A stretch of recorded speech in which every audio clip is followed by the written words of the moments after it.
Hermanitos, buenos días. Siempre es un gozo, hermanitos, y será un privilegio que mi Señor me permita abrir la bendita palabra para traer su mensaje. Y mayor privilegio, hermanitos, esta bendita comunión con nuestro Señor primeramente y luego con mis hermanos. Comunión que solo es posible en los méritos de Cristo, en su perfección, en su excelencia.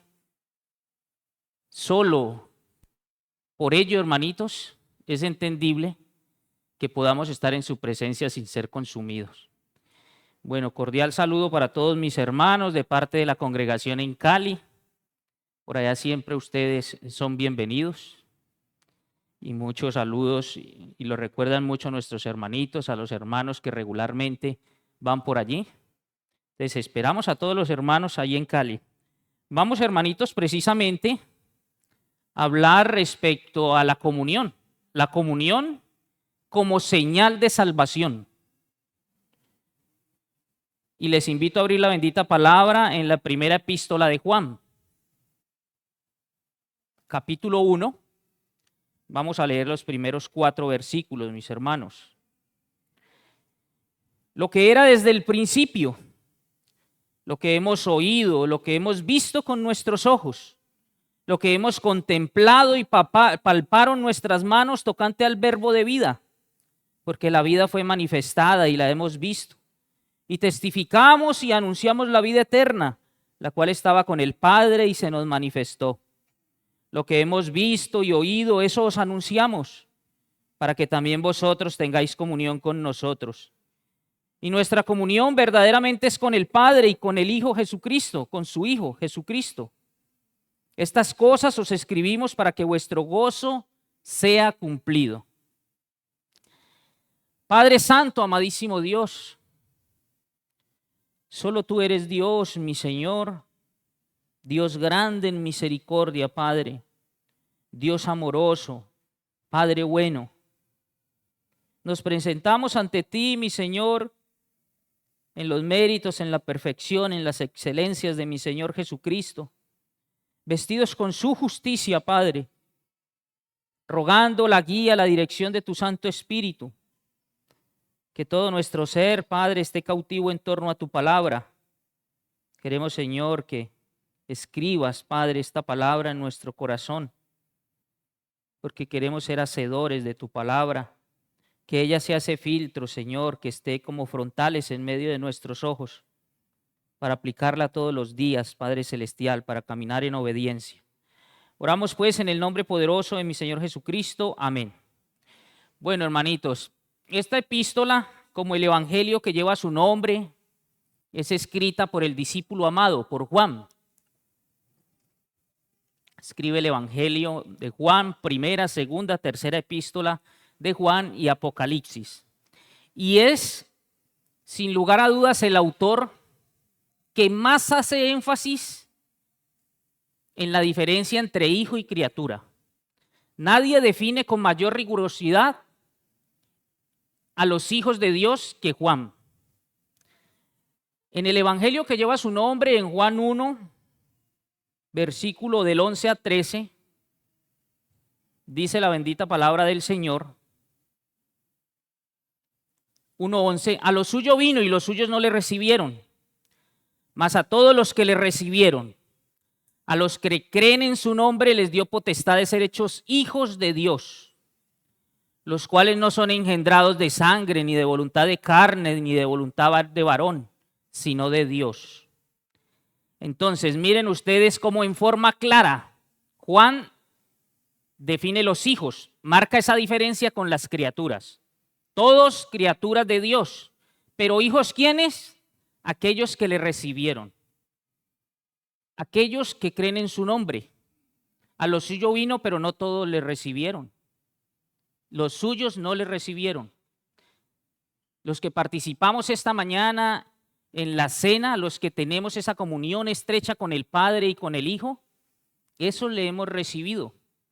Creímos de manera plena en la obra redentora de Cristo, en su favor y en mi favor.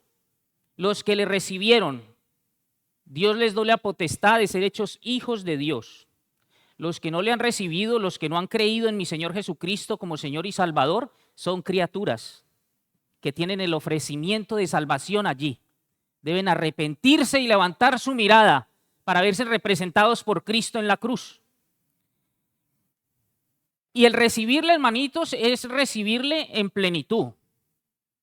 Recibirle como Dios, recibirle como Señor, recibirle como aquel que veíamos esta mañana. Se despojó a sí mismo. Siendo en forma de Dios, no estimó el ser igual a Dios como cosa que aferrarse, sino que se despojó. Se hizo obediente, tomó forma de siervo para hacerse obediente hasta la muerte y muerte de cruz.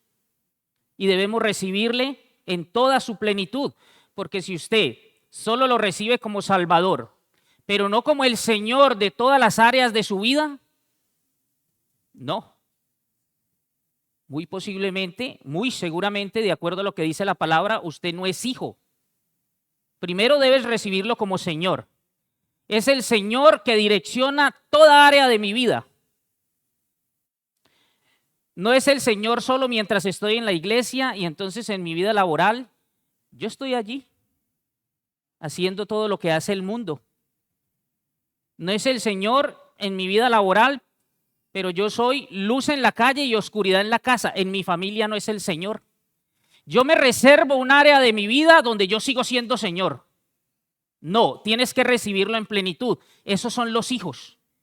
Señor, Salvador, aquel ante quien se doblará toda rodilla, a quien todo el mundo ha de confesar que Él es el Señor de tu vida, el Señor de mi vida, Señor Salvador, aquel que se encarnó. Esos son los hijos. Y es lo que dicen, mire usted, en 2:23, primera de Juan 2:23. Todo aquel que niega al Hijo tampoco tiene al Padre, y el que confiesa al Hijo tiene también al Padre. Entonces, para tener comunión con el Padre, usted tiene que recibir al Hijo como Señor y Salvador. Ahora, no es recibirle solo de palabra, ¿no? Es vivir bajo su señorío. Es vivir, mis hermanos, en obediencia. No es solo profesarlo. No es solo yo identificarme con Él y ponerme el mejor traje el domingo, identificarme porque vengo con la Biblia y entonces, ese debe ir para la iglesia. Al menos externamente tiene pinta de hermano. Sí, ¿no le has pasado? Usted está por ahí cuando hace poco estábamos allá en Rosso con mi esposa y otros 2 hermanos y alguien pasó en un carro y dijo, adiós hermanos. Por lo externo, entonces dice uno va el domingo en el carro y cuando ve una persona así bien vestida, externamente uno los identifica y dice, va para la iglesia. Pero no es solo eso, no es solo profesarlo, no es solo parecerlo, es serlo. No solo es proclamarlo, no es que un día yo hice una confesión, yo hice una profesión de fe y entonces ya yo soy hijo. No, hay que confesarle con palabras y sobre todo con hechos. Su vida, mi vida. Porque mire que el mismo apóstol Pablo hace esta advertencia en Tito. Y siempre ha existido eso, hermanitos. Mire, lo ha existido antes, ahora y existirán después. Y dice Tito 1:16, hablando de aquellos que lo profesan de boca. Entonces, dice la bendita palabra que hay un grupo que lo profesan conocer a Dios, pero con sus hechos lo niegan. Esa es una realidad, infortunadamente. Profesan conocer a Dios, pero con sus hechos lo niegan. Debido a eso se hacen, ¿qué? Abominables, rebeldes. La palabra es desobedientes. Profesan, pero con sus hechos son desobedientes, lo niegan totalmente. Rebeldes, reprobados, es decir, debido a esa desobediencia se hacen inútiles.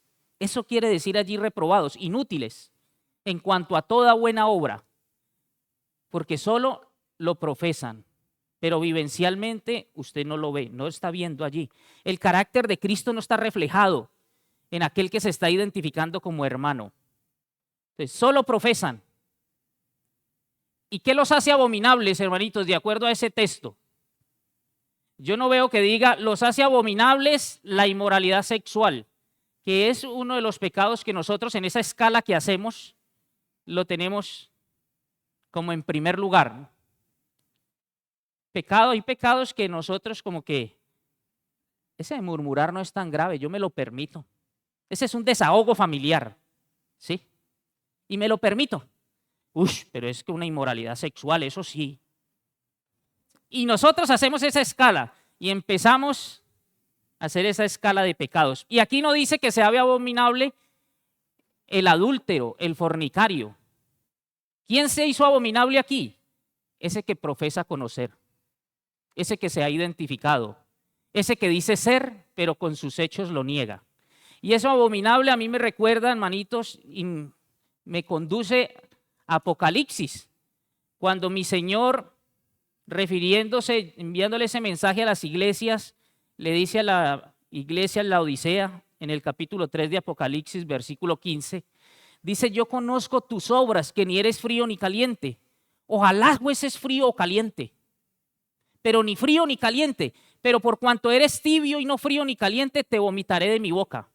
Mire, algo abominable, abominable, que a usted le repugna, que usted como que no puede con eso. Y mi Señor no está diciendo, a los fríos yo los voy a vomitar de mi boca. No, a esos no, porque esos no se identifican conmigo. El que se hace abominable es el que se identifica y profesa, pero con sus hechos lo niega. Y los calientes no, porque eso es ese fervor por el evangelio. Esos viven la palabra. Esos viven para proclamar el evangelio de manera verbal y de manera vivencial. Entonces, no el frío, no el caliente, el que profesa y no vive como tal, el que es impedimento para que los demás lleguen a conocer a mi Señor, porque dice, si esos dicen que son y viven de tal forma, y no es disque es, y no disque lleva tantos años, y ese es, con ese egoísmo, y con las cosas, los ojos puestos, ese, no, me quedo aquí mejor. Sí, y esos son los que se hacen abominables. Entonces, después de identificar plenamente a los hijos, el apóstol Juan en esa primera epístola nos va a decir qué características tienen los hijos. Y Juan es radical. Mire, usted con Juan no encuentra en esa epístola áreas grises. No. Él dice, si usted ama a su hermano, usted es hijo. Si usted lo aborrece, usted es hijo del diablo. Él no se pone, ¿será que es? No. Si usted tiene comunión con el Padre y comunión con los hermanos, usted es hijo. Si usted no tiene comunión, usted no es hijo. Y lo dice, ¿sí? Él está diciendo en Juan 2:15, o usted ama al mundo o usted ama al Padre, pero los dos no. No hay intermedio, no hay zonas grises. Usted es o usted no es. Ahí en el versículo 1 de Juan 2:22-23, él dice, si usted tiene al Padre, tiene al Hijo. Si no, no tiene a ninguno. No es que puedo tener al Padre, pero no tengo al Hijo, como profesan algunas sectas, ¿no? No. En Juan 3:8-9, él dice, si usted practica el pecado, esa es la muestra de que usted es el diablo. Pero si usted nació de nuevo y usted anda en verdad, anda en luz, usted es hijo. Usted no practica el pecado, usted es hijo. En 1 de Juan 3:10 dice, o amas a tu hermano y eres hijo, o aborreces a tu hermano y no eres. Él no va medias tintes. En 1 de Juan 4:1 dice, aquellos que representan al anticristo, y se refiere a 2:18. Hijitos, ya es el último tiempo y según vosotros oísteis, el anticristo viene. Así ahora han surgido muchos anticristos. Por esto conocemos que es el último tiempo. Y vuelve y habla de los anticristos. Está hablando de falsos profetas, de falsos hermanos que estaban aquí en esta congregación. Mire, este mensaje es escrito a todas esas iglesias que tienen esa influencia de la iglesia de Éfeso. Ustedes saben, hermanitos, que esta iglesia de Éfeso era una iglesia doctrinalmente muy bien fundada. Los predicadores de la iglesia de Éfeso, el apóstol Pablo, el mismo apóstol Juan, Apolo, Priscila, Aquila, Timoteo. Imagínense ustedes las enseñanzas de estos varones de Dios. Y este mensaje es para todas esas iglesias que tienen esa misma enseñanza. Pero con todo y eso, esta epístola es escrita para que los hermanos identifiquen los falsos maestros, los falsos hermanos, los falsos creyentes que estaban allí. Y entonces él por eso es radical y dice, si actúan de esta manera son, si no, no son. Ustedes son hijos, hijitos. ¿Y qué estaba sucediendo? Estaba saliendo, había un éxodo en esta iglesia. Y Juan dice, no, salieron de nosotros porque no eran de nosotros. Si hubiesen sido de nosotros, y nos regala otro principio para identificar quién es hijo y quién no. Y dice, si ese permanece, si ese está perseverando, ese es hijo. Los que salieron de nosotros no son hijos. Salieron de nosotros. ¿Y cuál fue el propósito para que salieran? Pues hombre, para que quedara en evidencia que no eran de nosotros. Esos escucharon a los falsos y salieron de nosotros con ellos. Y es muy, muy bonito y hermoso identificar cómo aún los que no son sirven a los propósitos de nuestro Señor. Porque mi Señor permite esos falsos maestros, esos falsos hermanos, los falsos, miren, mi Señor los permite. Para que cuando ellos salgan, porque los que salieron aquí eran líderes, se lleven los que no son. Y de esa manera mi Señor limpia su iglesia, su cuerpo. ¿Sí ve cómo aún los que no son sirven al propósito de mi Señor? Por eso uno no entiende, en la parábola del trigo y la cizaña, este sembrador siembra buena semilla. Y con la semilla después dice que vinieron otros y sembraron cizaña y crecieron juntos. Y yo no sé si ustedes, hermanitos, se han detenido a meditar en el hecho de que le digan a nuestro Señor, Señor, ¿arrancamos esa cizaña? Es decir, ya era evidente, se veía quién era la cizaña. Podía identificarse claramente el trigo, lo que servía, y la cizaña. Venga, mi Señor, la arrancamos. Y él dice, no, dejadla crecer juntas. Déjenla que crezcan juntos. Y es lo que yo veo aquí, el principio de permanencia. Cuando sale el que no es, ese coletazo se lleva a los que no son. Y mi Señor limpia su congregación. ¿Sí? Todo. Tiene el control absoluto de todo. Porque es su cuerpo, es su iglesia. Y él dice, tú eres Pedro. Pedro significa piedra. Mire, Pedro, sobre esta piedra, dice mi Señor Jesucristo, yo edificaré mi iglesia. Y él se encarga de todo eso. Entonces, la razón específica para Juan escribir esta carta es esa. Que identificasen esos falsos maestros. La congregación iba a tener esa capacidad porque él, de manera textual y muy clara, define quiénes son y quiénes no son. Y hay otra razón que él la entrega ahí en 1 de Juan 5:13. Dice, estas cosas os he escrito a vosotros que creéis en el nombre del Hijo. Mire, se la está escribiendo a quiénes, a los que ya creyeron. ¿Y para qué? Para el propósito. Esto lo hago para esto, para que sepáis que tenéis vida eterna.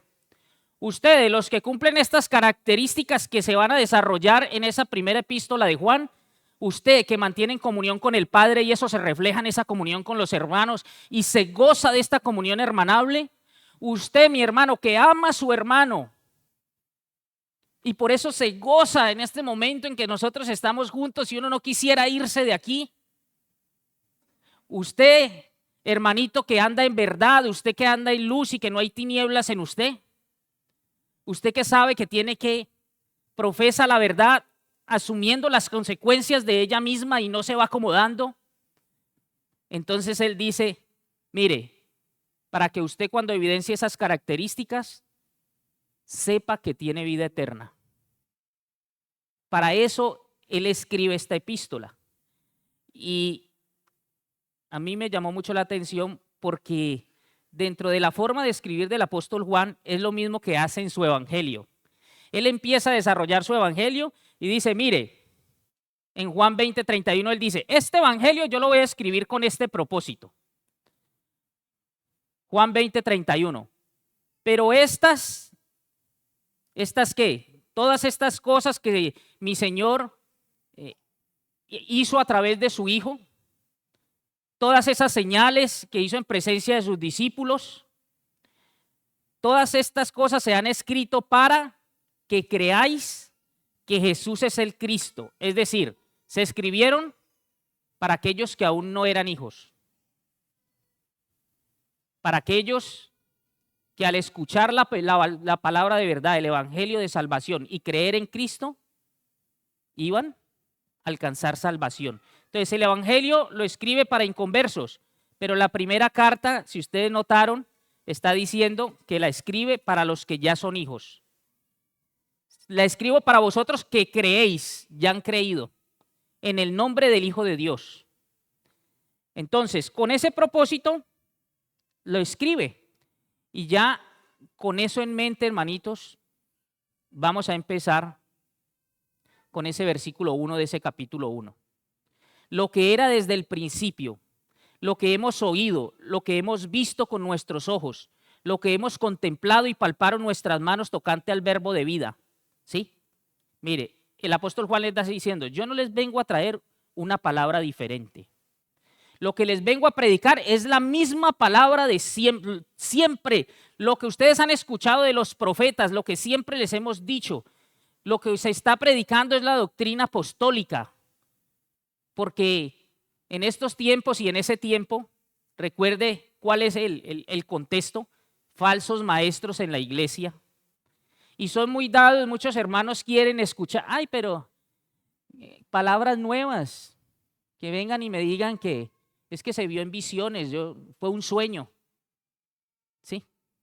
Como se escuchan, no, es que, ¿y de dónde sacó usted esto? No, es que tuve una visión, tuve un sueño. No, Juan está diciendo, no, lo que era desde el principio, eso es lo que yo le vengo a, ese es mi testimonio.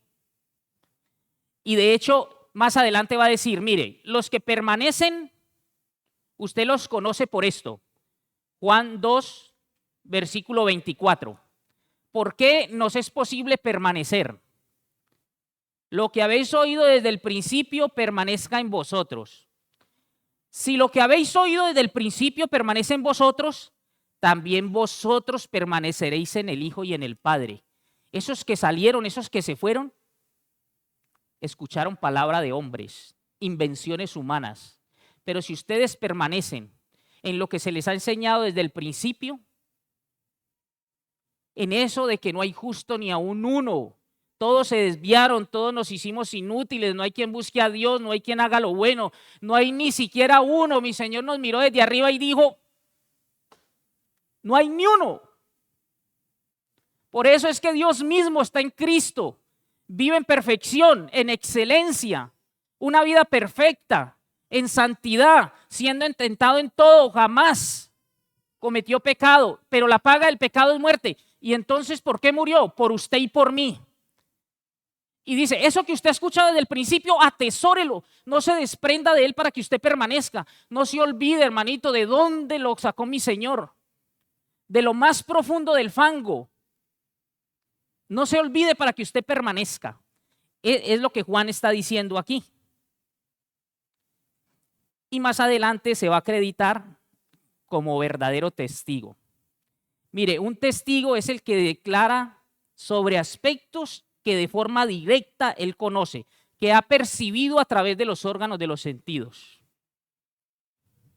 Nosotros, digo nosotros y me voy a permitir incluir al hermanito, cuando usted va a presentar un testigo en juicio, usted antes le hace una evaluación, porque usted tiene que determinar si ese es un testigo directo o es un testigo de oídas, de runrunes, de rumores, de me dijeron, se dice, yo escuché. No, ese testigo el juez no se lo va a aceptar, porque es un testigo de referencia.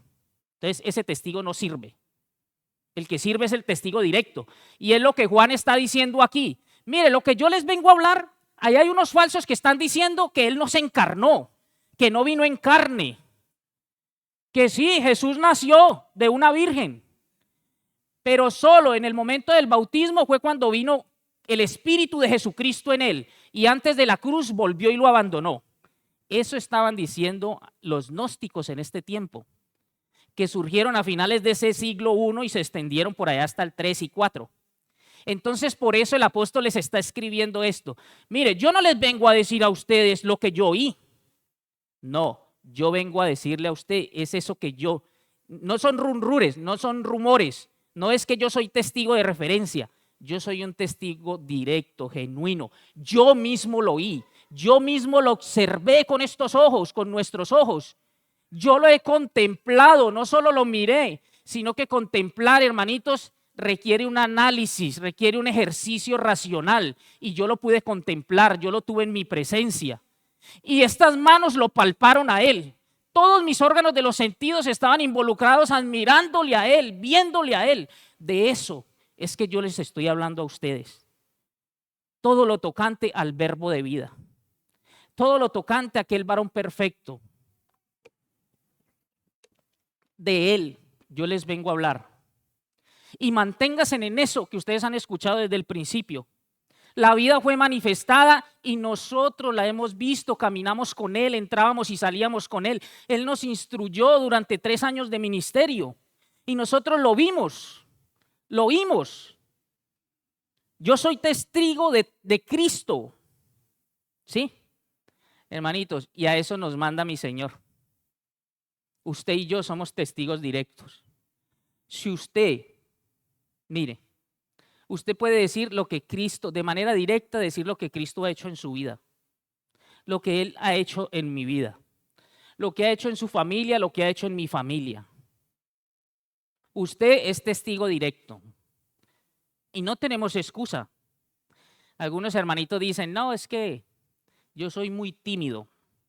Yo tengo un problema de personalidad y yo soy muy tímido. Entonces, por eso es que tengo poca capacidad de retener y por eso es que yo no hablo de Jesucristo. Sin embargo, hermanos, usted los ve en la cotidianidad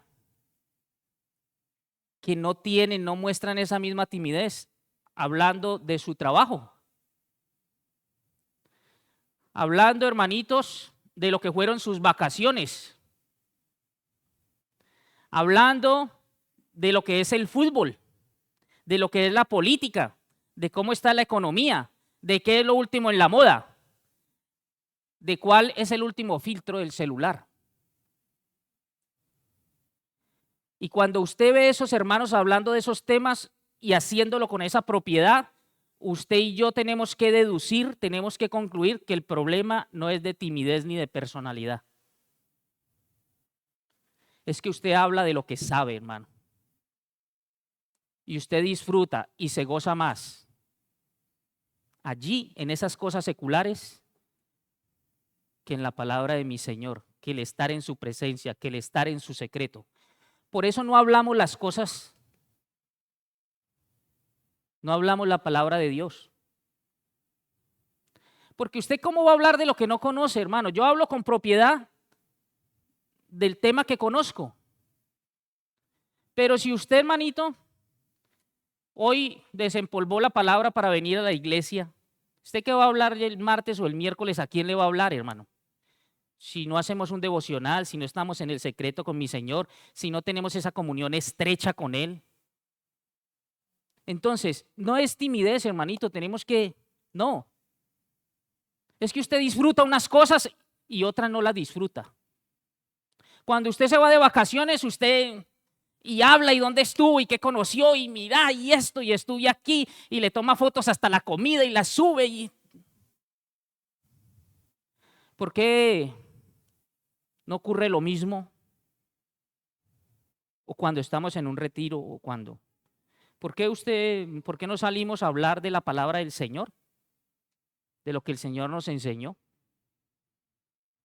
a través del siervo que tenga la predicación de la palabra. No la conocemos porque nosotros hablamos, hermanitos, con propiedad de lo que conocemos. Y nuestro deleite está en otras cosas, infortunadamente, pero no en la palabra de mi Señor. Porque si nosotros hablamos de otros temas con tanta fluidez, eso demuestra que no hay un problema en la personalidad, sino que nos falta comunión. Y Juan dice, mire, eso que yo vi, eso que yo contemplé, eso tocante al verbo de vida, y la palabra vida aquí que utilizan no es la palabra de biología, no, es la palabra seo, de la esencia misma de la vida. Él, mi Señor Jesucristo, es la esencia de la vida, es de quien depende la vida, quien sostiene la vida. Yo les voy a hablar es del dador de vida, y yo lo vi, y yo oí, y yo lo palpé, y yo lo contemplé. ¿Y para qué les voy a hablar? Versículo 3. Lo que hemos visto y oído, eso os anunciamos. ¿Para qué? ¿Con qué propósito? Para que también vosotros tengáis comunión con nosotros. Y nuestra comunión verdaderamente es con el Padre y con su Hijo Jesucristo. ¿Sí? Mire, esto que le estoy hablando, esto tocante al verbo, es para que ustedes también tengan comunión con el Padre y puedan tener comunión con nosotros. ¿Sí? Es lo que está diciendo. La comunión es evidencia de su salvación. Si usted, hermano, no anhela congregarse, usted tiene que revisarse, hermano. Si yo no anhelo congregarme, hermano, yo mire, a uno le da vergüenza, ¿no?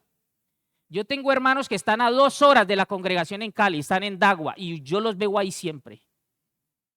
Y eso, evidencia de que salvación es, hermano. Y tengo otros que parece ser, viven a 1.5 cuadras y no se congregan. Entonces, cuando yo vengo a la palabra, yo digo, no hay ánimo no tienen comunión con el Padre y por eso no tienen comunión con los hermanos. Cuando la comunión vertical no está bien, no puede pretender que esté bien la comunión horizontal. Eso es directamente proporcional. Yo me deleito un domingo con mis hermanos y no quiero, yo regreso por la noche, hermanitos. Es el mejor día, es el que se me va más rápido. ¿Sabe por qué? Eso refleja si usted tiene comunión o no tiene comunión con el Padre. Y no estoy diciendo que es que la comunión solo, coinonía, solo es si usted se queda después de la enseñanza a hablar con unos hermanos. No, digamos que la coinonía arropa eso, pero coinonía habla de una vida compartida, mis hermanos. Una vida que usted, mire si mi Señor comparte su vida con nosotros o no. Solo mire la cruz para evidenciar que entregó a su Hijo para que nosotros seamos reconciliados y tengamos comunión con Él. Y si usted duda todavía si Él tiene coinonía con nosotros, mírese en su interior. Y si usted evidencia allí el Espíritu Santo, que lo guía todos los días y le dice, eso no es de un hijo de Dios, arrepiéntase. Si usted está en esa planeación y antes de concretar ese pecado, usted escucha la voz del Espíritu Santo que le está diciendo, eso no agrada a Dios, eso no es de un hijo de Dios. Y si usted no se siente, hermano, atormentado de una vez para pedir perdón,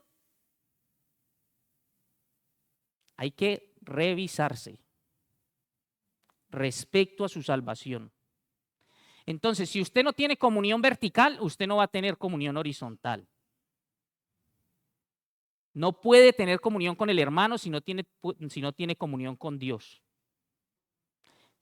Usted, hermanito, no puede decir, no, mire, yo estoy muy bien con mis hermanos. Cuando usted no tiene comunión con Dios, cuando usted no ora, cuando usted no está meditando en su palabra, no. Yo tengo buena comunión con Dios, pero hace 3 meses no viene a la iglesia. No es que yo solo, no. Mi Señor no lo salva para que usted por allá en una isla desierta sea edificado solo, no. La Trinidad vivió en comunión desde la eternidad y hasta la eternidad. Y cuando el Señor crea al hombre y a la mujer, viven en comunidad con la Trinidad. Comunidad. La vida cristiana es una vida en comunidad. Comunión, comunión. Y si usted no tiene comunión, mi Señor dice en su palabra, no, usted no es hijo, no tiene salvación, no ha nacido de nuevo, usted no es creyente. Porque la comunión, hermanito, debemos verla como un privilegio. Pero un privilegio, mis hermanos, que se perdió en el huerto del Edén por el pecado, por la desobediencia de Adán y de Eva.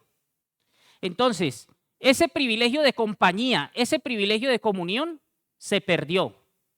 Y mi Señor pone un querubín para que el hombre, porque Dios es santo, santo, santo y no tiene comunión con el pecado. Se pierde ese privilegio. Y obviamente el hombre natural, el hombre que está en tinieblas, el hombre que está siguiendo la corriente de este mundo, no tiene comunión con el Padre.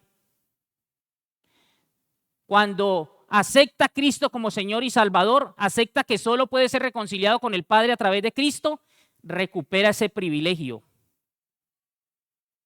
Y entonces, ese vacío que tenía, esa soledad que sentía, que buscaba por ahí, llenarla con muchas cosas, póngale el nombre de acuerdo a su experiencia.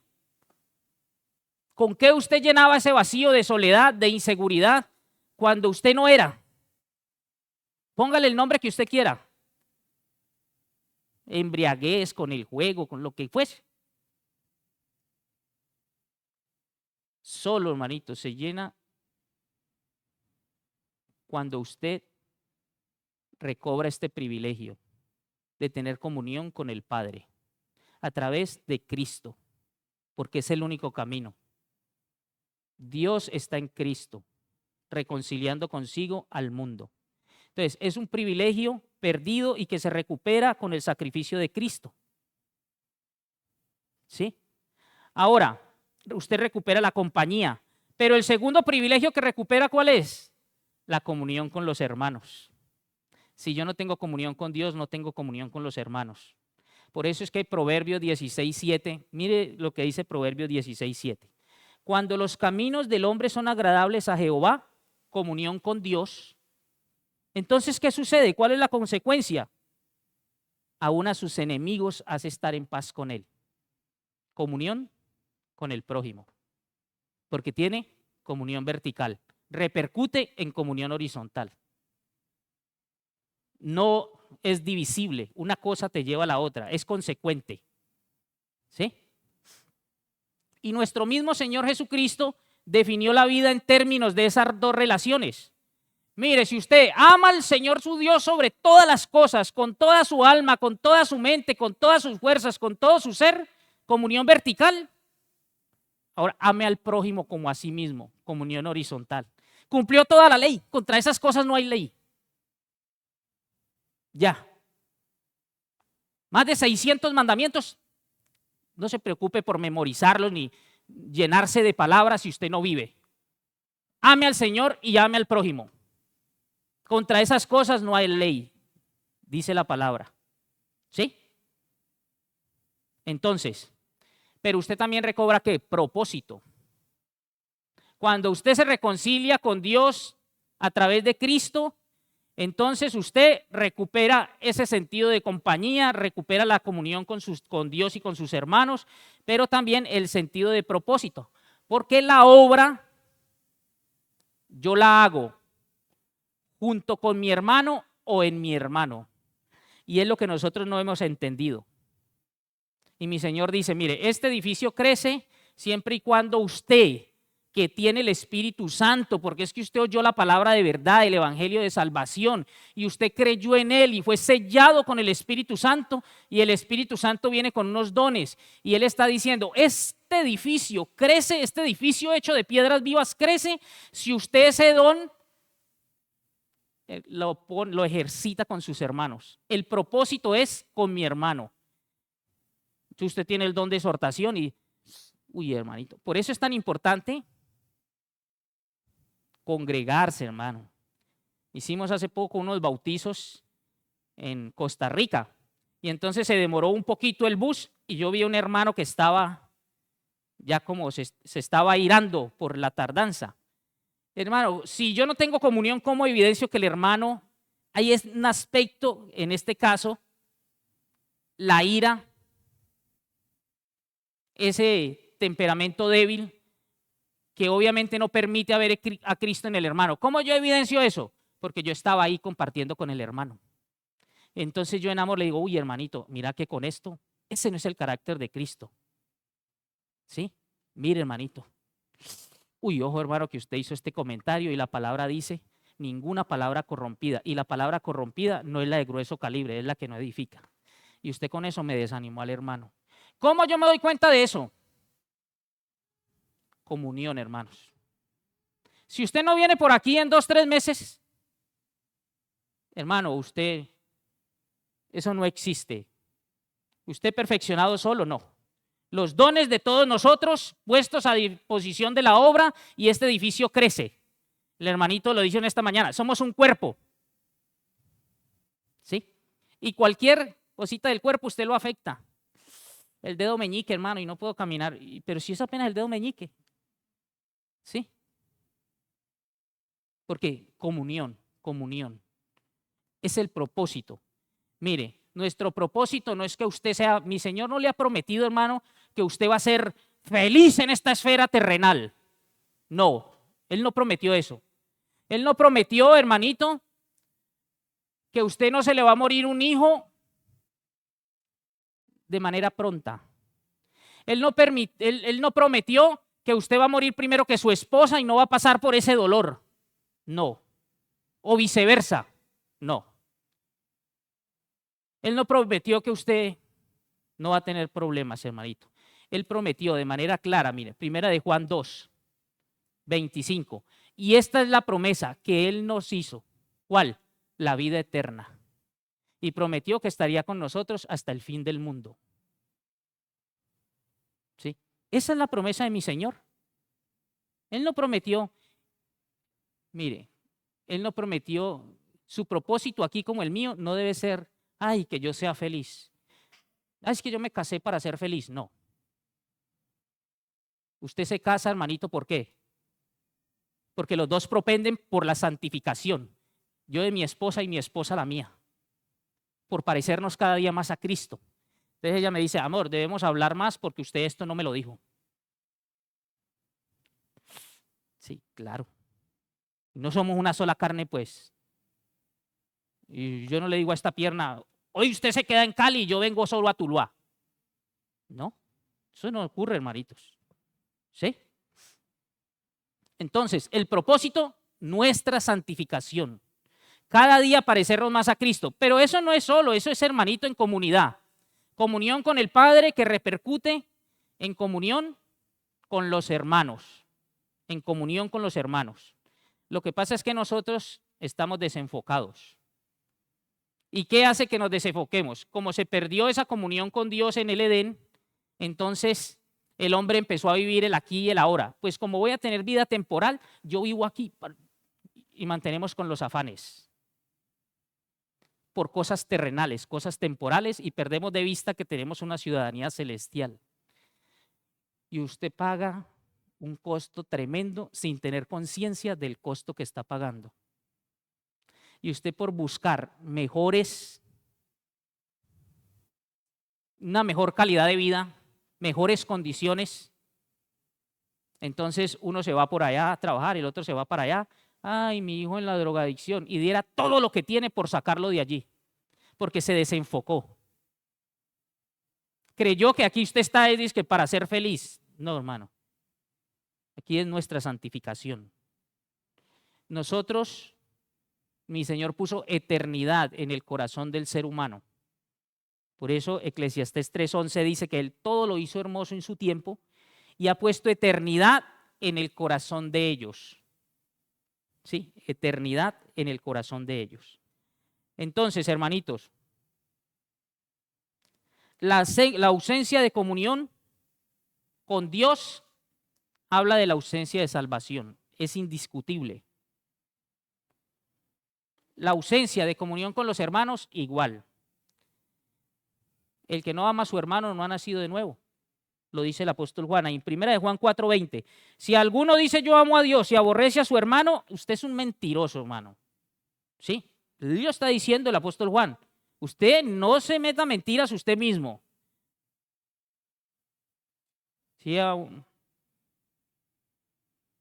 no, es que le toca la enseñanza a esa hermana. Vaya usted, entréguele el libro porque es que yo esa hermana no quiero determinarla. Comunión, ¿sí? No, es que yo me levanto a las 3 de la mañana, yo oro, Hermano, usted está dejando guiar por los sentimientos, porque si usted no tiene comunión con los hermanos, usted no tiene salvación. Entonces, ese es el único propósito. Y termina diciendo que esas cosas las escribe también para que vuestro gozo sea cumplido. Entonces, hay dos grupos, los incrédulos que no tienen comunión con el Señor, esos no tienen ningún gozo.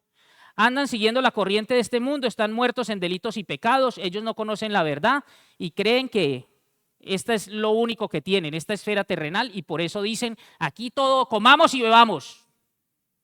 Lo que usted se lleva, lo que usted disfruta, eso es lo que dicen, porque son incrédulos. Y está el creyente, pero no tiene comunión. Y no tiene comunión porque vive cargado, porque de qué me sirve, mira esta prueba que yo llevo. Y no se adecúa al trato que mi Señor ha orquestado para su santificación. Y entonces ese dice, no, yo pensé que esto de la vida cristiana era otra cosa, que yo iba, sí, no ha entendido. Y entonces vive también sin gozo. Porque mire, cuando usted cree que su gozo son sus hijos, no, mis hijos tienen muchas insuficiencias, muchos defectos para que sean mi gozo. Ah, es que mi gozo es mi esposa, mi esposo. No, tiene tantos defectos e insuficiencias que usted no va a encontrar gozo. Es que es mi trabajo. No, hay tantos inconvenientes que usted no va a encontrar gozo. No, es que es en la iglesia. Hay suficiente insatisfacción en la iglesia para usted no encontrar gozo. Si su gozo no es Cristo, usted no tiene gozo, porque en Él usted no encuentra imperfección, no encuentra nada de qué pegarse, mi hermano. Si su gozo no es Cristo, usted no tiene gozo, porque ¿qué es gozo? Es estar pleno en todas las áreas de su vida. Y usted puede decir, tengo un trabajo muy bueno, me gano tanto, yo aquí estoy, pero mi casa es un caos. El gozo significa plenitud en todas las áreas, y ese gozo solo viene de Dios, en ninguna otra parte. Entonces, si usted tiene comunión con el Padre, tiene comunión con los hermanos y repercute en un gozo, en plenitud. Es que puede estar la prueba más dura, pero yo tengo el gozo de mi Señor y sé que está tratando conmigo y sé que su propósito para mí es el mejor. A los que aman a Dios todas las cosas les ayudan a bien y no ocurre nada. ¿Quién será aquel que vaya a decir que ocurrió algo que el Señor no mandó? Él me tiene allí y no me va a dejar más tiempo del que corresponda en la prueba. Y la prueba aflora mi impureza y Él me va limpiando, como el oro al refinar el oro, temperatura a grados Celsius, y cuando llega sale la escoria y limpia. Pero cuando usted tiene comunión con mi Señor, usted tiene gozo en todas esas situaciones. Si no, pues ¿cuál gozo va a ser completo? Ninguno. Gozo. Mire, a mí me sorprende ver hermanitas que pierden a su esposo y yo las veo con ese gozo. Porque yo veo ahí comunión con Dios. Una hermanita que lleva 3 operaciones, 3 veces le han abierto el cráneo. Todavía está aquí botando un líquido. Y la veo en oración llorando. Y se levanta y me dice, hermano Rubén, mira que oré y el Señor me quitó este dolor de cabeza. Y le veo ese gozo y la veo caminar y asistir martes, jueves, domingo. Y bendito mi Señor, ¿cuánto me falta? Y si yo no me congrego, yo voy a ver eso. Mi Señor me está llamando la atención a través de esa hermana y yo lo evidencié. No, si usted no tiene comunión, mi Señor no va a trabajar con usted. ¿Por qué? Porque usted no es hijo, porque no tiene comunión con Él. Y Él disciplina a sus hijos. Al que es hijo se disciplina porque se ama. ¿Usted el bastardo? No. El bastardo es el que no es reconocido por el papá. Ese se levanta por allá como quiere. Pero al hijo, ese usted sí le duele y ese sí lo disciplino. Comunión, mis hermanos. Padre Santo, amadísimo Dios. Padre, gracias, mi Señor, por tu bendita palabra. Gracias por esta bendita comunión, mi Señor, en los méritos de mi Señor Jesucristo. Gracias por este deleite de esta comunión hermanable, Padre. Gracias, bendito Dios, porque a través de mi Señor Jesucristo tú nos has rescatado, Señor, y hemos recobrado este privilegio de estar en tu presencia. Este privilegio de gozarnos con nuestros hermanos, Señor. Gracias, Señor, por los dones que das a cada hermano, Padre Celestial, porque a través de esos dones sigues tratando con nosotros, Señor, y nos sigues perfeccionando. Vemos cumplida tu promesa, Señor, que seguirás. Has iniciado la obra en nosotros y la seguirás hasta el día de nuestro Señor Jesucristo. Gracias, Padre bendito, por nuestra nueva posición, Señor, en Cristo. Oramos, Padre, dándote las gracias, mi Señor, por esta espléndida mañana, Señor, por poder cumplir ese mandamiento de recordar a la persona amada de nuestro Señor Jesucristo a través de los símbolos, ese mandamiento que Él instituyó estando en el aposento alto, Señor, y que lo hacemos, Señor, hasta que Él vuelva, con esa certeza, Señor, de que vendrá pronto por su iglesia. Oramos, pues, mi Señor, en el nombre que es sobre todo nombre, en el nombre poderoso de mi Señor Jesucristo. Amén.